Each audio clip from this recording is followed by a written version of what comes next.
ติเป็นจันเงาไม้ซิปเจ้าสั่งผ้าหนุ่มผ้าจืนเจ็ดเจ้าสั่งหนุ่มวันค่ะเงาไม้เสาเอ็ดเจ้าสั่งไม้เจ้าสั่งไม้เสาหกเจ้าสั่งนางโมงเงินหอมจันเงาไม้เสาเจ็ดใจสายเลียงคือจันเงาไม้33ใจปูแสงจันเงาไม้34ใจอ่อนแรงจันเงาไม้จันเงาไม้30ที่สัตว์ไม้44ใจคือค่ะ45นางเสียงมน49นางหาก็นั่งแล้วก็แค่นอนเว้นคำว่า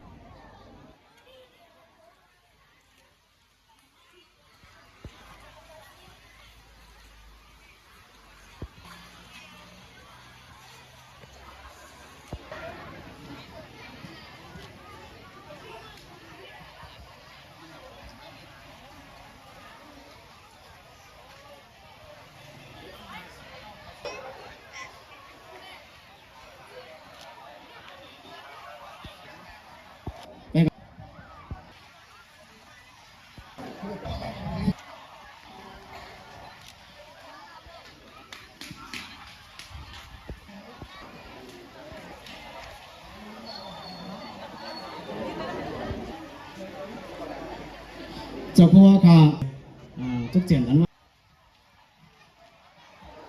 พัด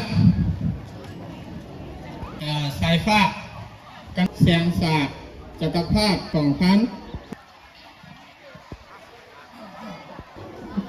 ตะเตะหมอบอาบไว้ดูเฮนเฮาวัดเมืองน้าแล้วก็เขาขาย